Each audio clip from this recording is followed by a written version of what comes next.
Hey everyone, welcome back to my channel. Today we'll be talking about 5 reasons why slaves are important in Islam, especially during the time of Prophet Muhammad and the companions, i.e., Sahaba. Let me show you the first reason why slaves are important.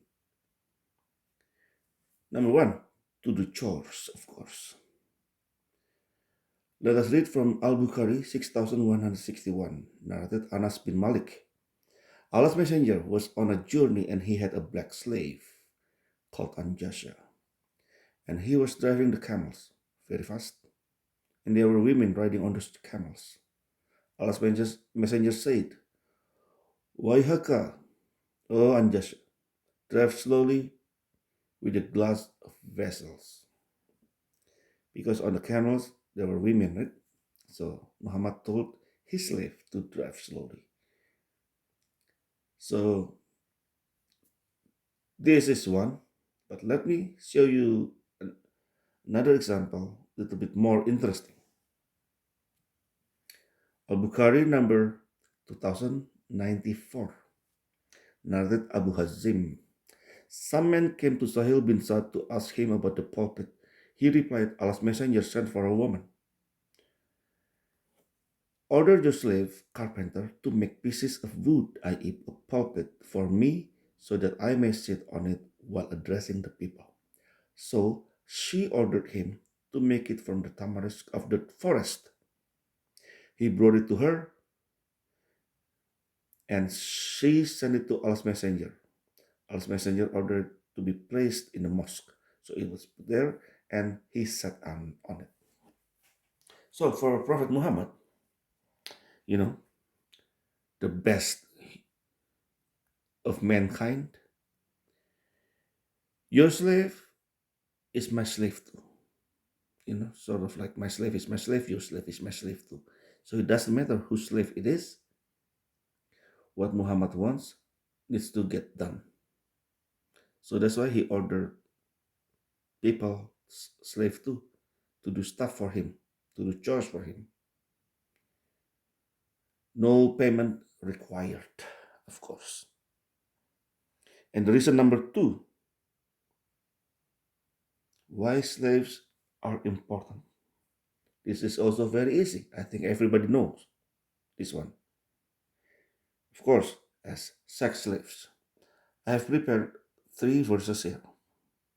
Let us read.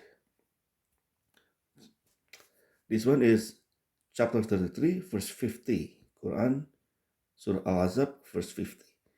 O Prophet, we have made lawful to thee thy wives to whom thou hast paid their dowers, and those whom thy right hand possesses, out of the prisoners of war.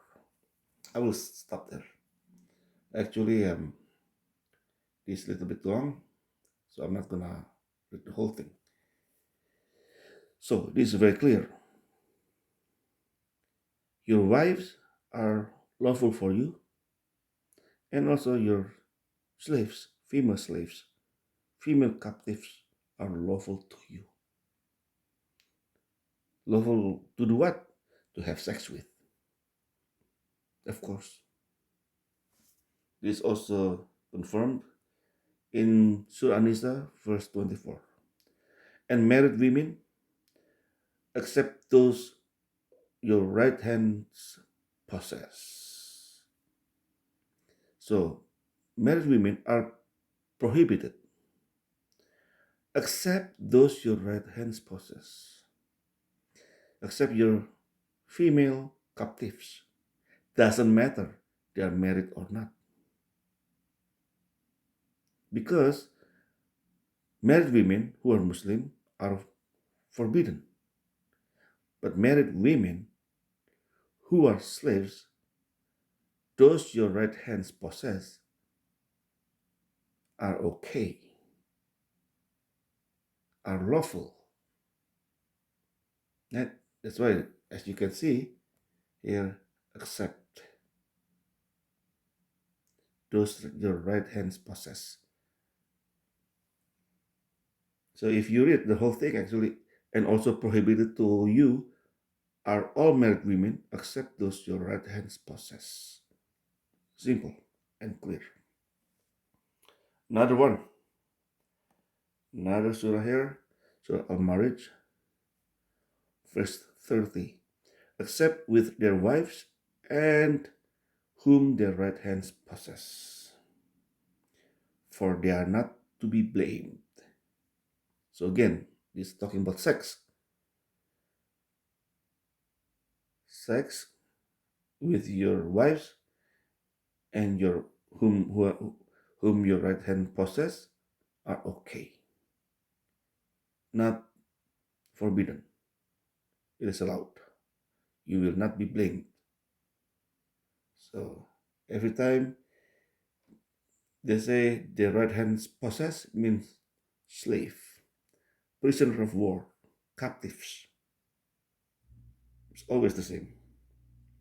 Now, the third reason why slaves are important in Islam. Reason number 3 is to get reward from Allah.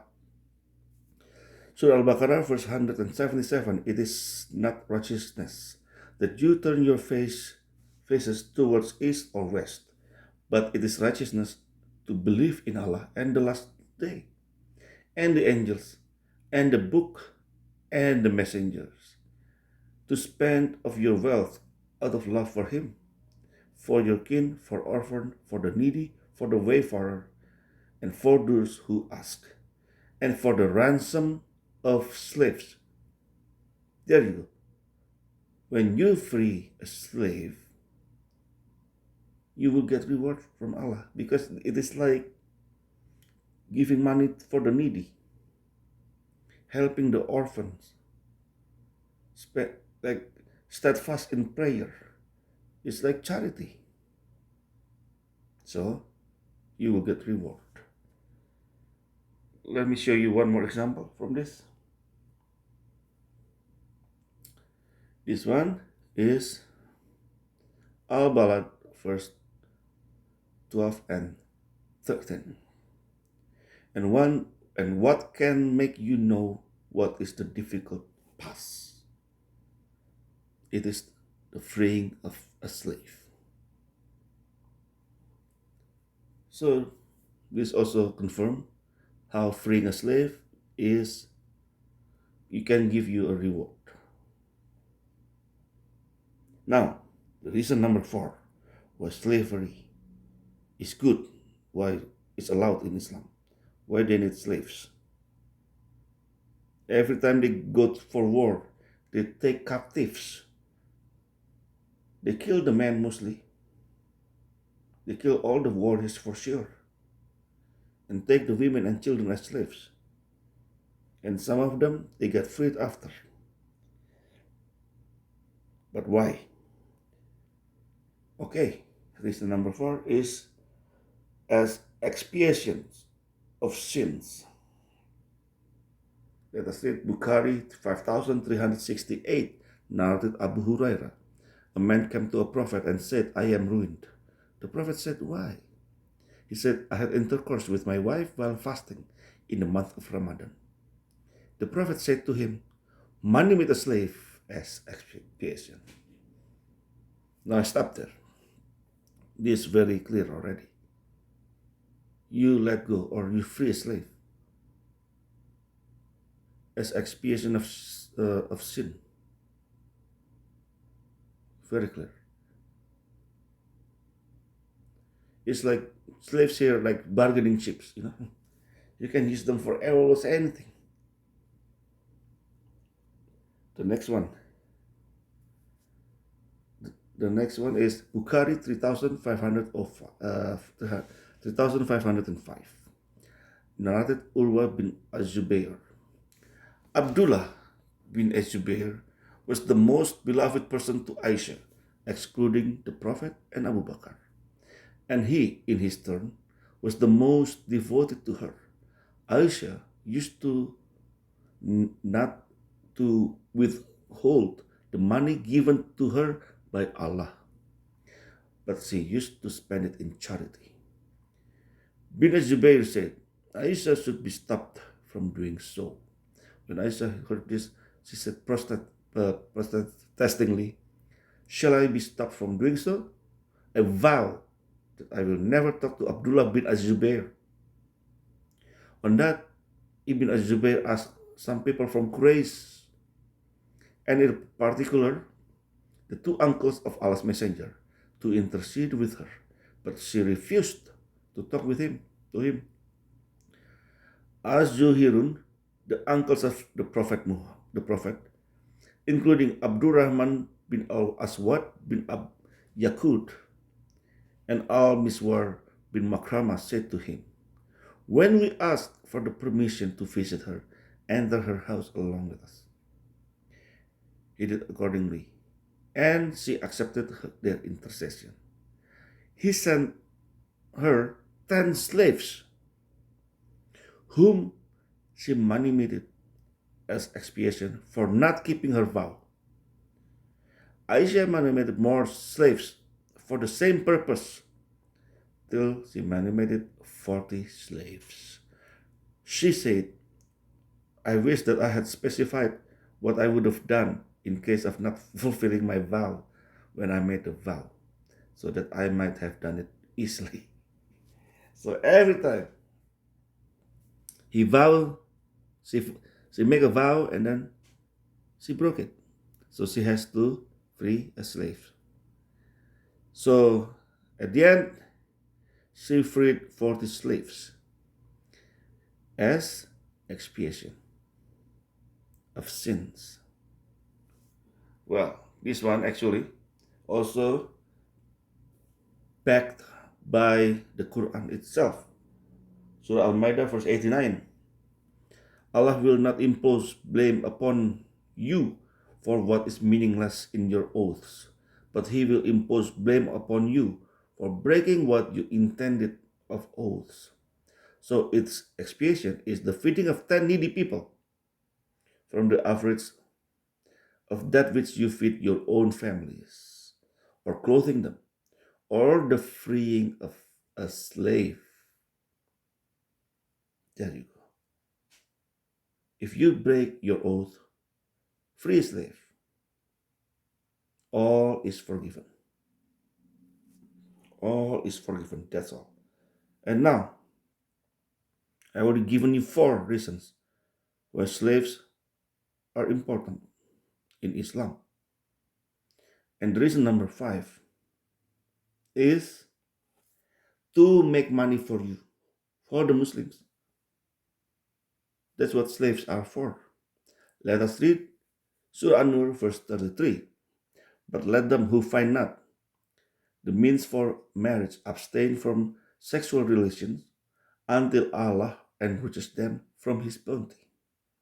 And those who seek a contract from among whom your right hand possess, then make a contract with them if you know there is within them goodness, and give them from the wealth of Allah which He has given you.